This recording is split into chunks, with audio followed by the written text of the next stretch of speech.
I didn't want to tap out first. Do you believe in reincarnation? I cannot say I really believe in it, but I definitely imagine million times. Yeah. If it were to be true, like, what do you think one of your past lives would have been? I had to be really mean. Really mean? Yeah, because I feel like I'm getting punished. Oh, I see. That I was like a really serious criminal. Right. I feel like, yeah, if we're going into like non-human, I'm like really into just space and the universe. So it'd be cool to just be a speck out there somewhere, live and be a part of out there. You don't feel gravity floating around? Yeah, just like a little, I don't know, a little speck. You're not really attached to any like earth thing? Like, No. No? No, I'm just way out there. What was the birth of Die Cute? Where did it start? It started like me worrying about the death. I really relate to the fear of death. Like, I have like health anxiety, so if I have like a little cough, I'm like, oh, I'm dying. I've like contracted some disease, and this is the end for me. Like literally just last night, I was like, should I go to the ER? And it was nothing. Sometimes I just get a little gassy, and I'm like, well, it's a heart attack. But it's so scary, and my grandma died kind of recently, but we weren't really close, and so I haven't really like had that kind of close personal connection yet. But I have been kind of interested in being in like training to be a death doula or like an end of life doula. If you're afraid of something, the best thing to do is what you're doing. Just immerse yourself in it and live through it and find the things that you can make peace with and even enjoy. Yeah. When did you start getting into puppet? I've been like actively pursuing it more for the last 2 years. So I went to school for theatrical design. That's what I ended up majoring in, and specifically in set design. And my set design professor also did puppetry. So I kind of was introduced to that through her. And so of course I like wanted to learn more about it. And I think in 2020 I took like an online class, and for the next, I guess, 4 years after that, it was kind of like I'd see maybe 2 or 3 puppet shows a year, and every time I would just feel like so excited and inspired, and finally I kind of like connected that, and I was like, well, maybe I want to do puppetry. Puppetry is the first time that I've made like my own work, not like designed for someone else's show. So that was definitely kind of like a mental barrier for me. Specifically because I don't, and I still kind of struggle with this, but I don't really consider myself a storyteller. I don't really like following kind of a narrative structure.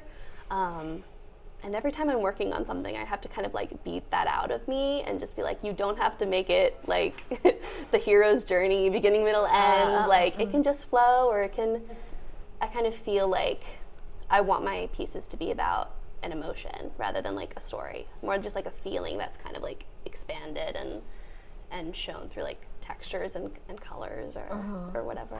What do you think about audience like touching your puppets and acting with it? What do you think? I'm a big supporter of that thing, but in an ideal world, I'd be able to like touch a painting and like, because some of them are like really textured and really lumpy, and I want to feel it. You know, I feel like I just enjoy things more that way, and I learn more that way.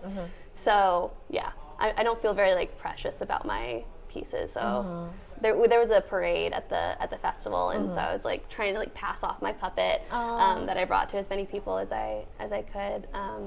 Mostly because it's very heavy and I wanted a break. But yeah, I think I love touching other people's art. I love wearing bunny masks that people made. But yeah, I'm very for it. Do you have like a goal with your puppet shows, or do you see like where you want to go, the direction? I've been thinking about that a lot. In the same way that I kind of like have to tear myself away from adhering to a narrative structure when I'm building a show, I feel like I have to do something similar with like chasing like mainstream success, or like whatever that mainstream success is for puppetry. You know, I'm like getting to the point where I'm starting to apply for grants and kind of recognizing like that my work may not be the most like commercially acceptable, or it's not like maybe polished in the ways that like other experimental works are, and kind of finding out like how I feel about that. I guess like, do I want to make it more polished? I'm pretty sure that I don't want to be more commercial, you know, or like follow some sort of algorithm. So I don't really know. I mean, I think I'm just kind of enjoying the process just as it is. I kind of have to like tear myself away from the idea of like making something for a specific purpose.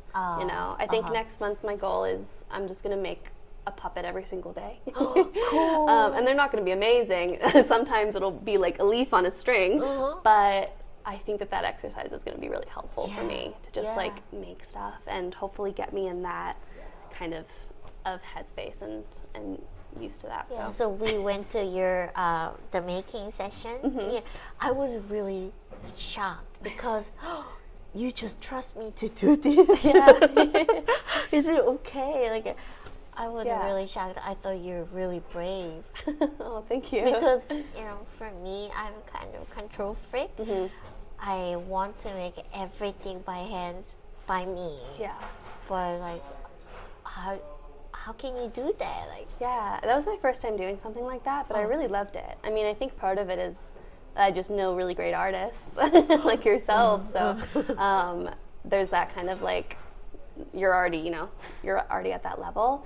But yeah, I didn't find it too hard. I mean, there were some things where I think just because of the timeline I was on, some things were made for the performance that we did here in Ridgewood before the festival, and I ended up changing some pieces. So I remade some things and and adjusted it. But in general, I mean, everything was pretty much kept because I think it was great, and I think I don't know, it felt kind of magical. Like mostly people just got it.